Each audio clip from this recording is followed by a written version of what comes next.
ano, with the rising tensions ngayon dito sa Middle East, no? From your perspective, how should our government engage in energy and food diplomacy so that we can have a continuity of supply? And break down yung question na yun, ano, para mas maintindihan natin. I think it's all from the level ng mga ordinaryong mamamayang Pilipino.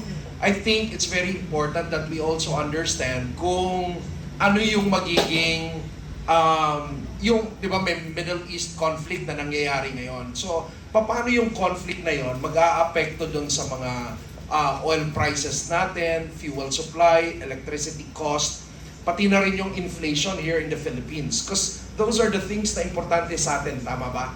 No? And those are the things na pwedeng sagutin in terms of, you know, policy, and by experience, anong nangyari during sa time ng to draw insight sa anong ginawa nila sa time ni Tatay Digong. So that's why I said I want to be able to break that down just so that we will have basic facts na pwede nating tingnan, and then eventually we can look at some insights para dun sa solusyon. On the other hand, gusto rin nating itanong, i-break down na paano yung kung mangyayaring magkakaroon ng oil price hike and all, how is that going to affect yung rising oil, pati yung shipping cost na maapektuhan in terms of food supply, food prices dito sa Pilipinas? Because when we are able to understand that, malalaman din natin kung gaano ka-epektibo yung gobyerno natin ngayon in terms of whether they're really addressing the problem at a level na makaka-apekto sa ordinaryong Pilipino. So that's why I want to ask both of our, na naging part ng administration natin. So. Well, on energy, actually, napakarami ko sanang gustong i-share, pero yung 6 years hindi mo matatapos in a matter of hour or two. But let's limit the discussion first on the prevailing situation. No? Iba kasi yung landscape noon, iba yung ang landscape ngayon. No? So, ibang perspective ang nakikita natin. So, siyempre, ang energy, sinabi ko kanina, this energy, fuel, everything, no? It will affect, the situation now will affect our economic competitiveness. Kasi alam naman natin na tayo, ang Pilipinas, medyo agabyado sa economic competitiveness. Talo na rin tayo ng Vietnam. No? Tayo na nangungulelan. Bakit? Dahil our cost of production mataas. Tourism, hindi pumunta dito. Why? Matataas ang presyo. Now, with all of these things happening, lalo tayo maapektuhan, tataas ang presyo. So it will affect the economy. As it affects the economy, tayong ordinary Pilipino, tayong mamamayan, maapektuhan ito. Ngayon, itong pagtaas ng crudo, pagtaas ng petrolyo, alam ba ninyo, pagtaas na yan, pati ang kita ng gobyerno tumataas din eh. Bakit? Because of the VAT. So that's what, VAT. Pagtaas ng presyo, VAT. Ikita. Ngayon, under the train law, there is what we call the excise tax on fuel. Diba? Excise tax on fuel, I think it's 10%. Pagkataas ng fuel, taas din yung kita ng gobyerno. Katulad kung nagbebenta ng 50 ang fuel, 10%, 5. Kung umabot ng 60, sa so pataas ang kita ng gobyerno. Kaya there is a provision in excise tax na sinasabi na if the price of crude is at the level of 80 per barrel for 3 continuous months, pwedeng isuspend yung excise tax. No, that will subsidize the cost of fuel. Ngayon, sinabi na rin niya ni President BBM na considering, as I think it's in the paper today, na consider of spending or asking Congress for the power. No? But I think it can be exercising executive power to stop it, no? Para magkaroon ng subsidy sa mga mamamayan, sa mga ordinary. Dahil dalawa yun, tumataas pa rin yung gobyerno. Sabi nga, isa pupunta rito, yun ang ating supposedly to finance development of roads and our energy security. Kaya ang importante ngayon dito sa atin, sa pagsasama-sama na ito sa kalamanan lang para sa lahat, no? Dapat talaga ang bansa magkaroon ng strategic petroleum reserve. Para sa ganun may pangontra, may pambalansi tayo, ika nga, may pambalansi. Kung sa tayo mamamayan, meron tayo savings. No? Para pagka nawalan trabaho, medyo konti may pantustos. Kasi kung wala tayo savings, pagka nawalan tayo ng trabaho, gutom.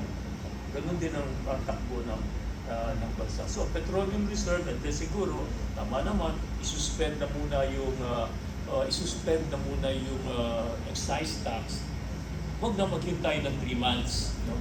Ngayon pa lang, because this is a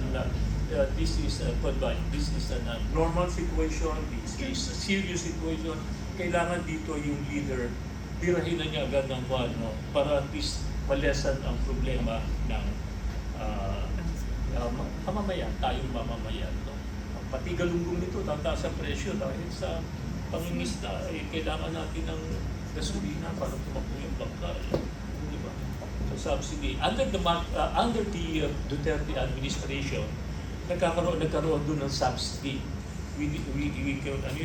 Tawid ng pasada and pati sa subsidy, we gave subsidy to the mga farmers and fishermen. Binigyan natin yun na subsidy. Kaya lang, pagka ganun subsidy na kuman, medyo bago may implement, matagal eh. Natatagalan, ano? Pagka through the executive, ibig sabihin from the departments, dahil yung mga departments wala namang power na magbigay ng pera, dadaan din talaga yan sa proseso. Kaya matagal bago dumating. So, I think dito lalabas yung leader, no? Na talagang ikuman na niya yan, implement agad. Kaya suspend excise tax, and then probably i-revive yung pending na petroleum reserve that we have started. Nandun na yan, may mga regulation under PNOC. So yun dapat. Sige po. But I wanted to ask, Secretary, considering nga po na with this ongoing war, how can we further strengthen our diplomatic ties so that we can secure our energy supply? Ano po ang nakikita niyong mga mekanismo na dapat ma-undertake natin? Kasi right now, kulang tayo, no? We may have the source, pero hindi naman natin siya ma-develop. Unlike other countries na nakita naman natin, no, na talagang meron na silang buffers. How can we exploit itong diplomatic relations insofar as you are concerned po? Siyempre, ayaw mo naman manguna sa mga nasa position ngayon. Tapos na kami dyan. But during our time, to Yes, po. ensure yung sa place of diplomacy relationship with other countries, we approached Brunei and say that during abnormal situation, if you can assure us a certain fuel supply, and I personally nakausap ko sa Saudi Arabia to allocate, no, talagang give us a continuous supply ng fuel during mga abnormal situation. Nagpo kami doon during that time. But this time under sa bilateral at sa diplomatic relationship, I'm sure they can do something similar or better. Dagdag ko lang, because I think this is not the first time, right? Because last year there was already a threat doon sa supply ng oil natin, tama ba? Because may nangyari din sa Iran at that time. But apparently what we heard from the government was that sabi nila, we have enough supply naman, or they also said na hindi tayo maaapektuhan. And just because we are not directly affected at the time doesn't mean na hindi gagamitin nga yung tinatawag na strategic foresight in this case, because the entire economy gets affected pag yan ang naapektuhan already. And I remember I was writing at that time and I was saying, ang sinasabi ko at that time, sabi ko na dapat mag-explore na nga ng energy diplomacy, na hindi lang tayo dependent kung saan nanggagaling yung oil natin in the moment, kasi meron namang marami na pwedeng explore natin. But I don't know, because we never heard anything from the government on that, except yung sinasabing hindi naman tayo maaapektuhan ngayon. But whether we like it or not, if we're not affected now, somehow, pagdating ng panahon, maapektuhan talaga tayo. So, importante nga na may prudence, may, may foresight tayo kung ano yung dadating na mga senaryo, and being sa gobyerno and sa leadership, role mo yun di ba? Na wag munang maghintay na lumala yung sitwasyon bago ka umaksyon. Kung hindi, kung pwede mong ma-mitigate naman yung malalang pwedeng mangyari sa bansa sa pamamagitan ng magandang solution at mga magagandang policy, gagawin mo na ngayon. Tama? Dito pa rin papasok yung totoong malasakit. Parang tatay lang yan di ba? Kapag tatay ka, iisipin mo na kaagad kung ano yung pwedeng mangyari doon sa pamilya mo at kung pwede mong magawa ngayon para maproteksyon yung pamilya mo in the future, gagawin mo na kayo. And I think that's also what we really lack right now. Okay? Sorry, but that's my observation. Yung talagang, back in the time of Duterte, what we felt was, parang it's not just hindi lang politiko but it was really a leader. He was a leader who was governing with a father's heart. And right now, I don't see that in our government and in our leadership. If I may add, Yes. if I may add, tama yung sa mga diplomacy, ganyan, pero yung sa atin, during the time of Duterte, sa amin, ako, I can speak for it because I was the one who handled it. It's the business, we call it the business continuity program. Yung kung paano talaga may tutuloy yung aktibidad ng ekonomiya, paano tatakbo na hindi magkakaroon ng interaction. It's not just fuel, I mean in fuel it's not diesel or oil, but we also have dependence on coal and LNG. Coal is to power our power plant. We are importing from one of them is Indonesia, Australia, and there was a time na sinuspend ng Indonesia ang export of coal because they focus in their economy. Ayaw nila mag-export dahil kakapusin sila. Only after they have satisfied their needs, magbibigay sila. But we tried to negotiate and said that no, we need to continue also. So, yung mga business continuity program, especially during pandemic, I can tell you it's a long program, pero when the time comes, I will tell you about the business continuity program that we did during the pandemic and during the crisis.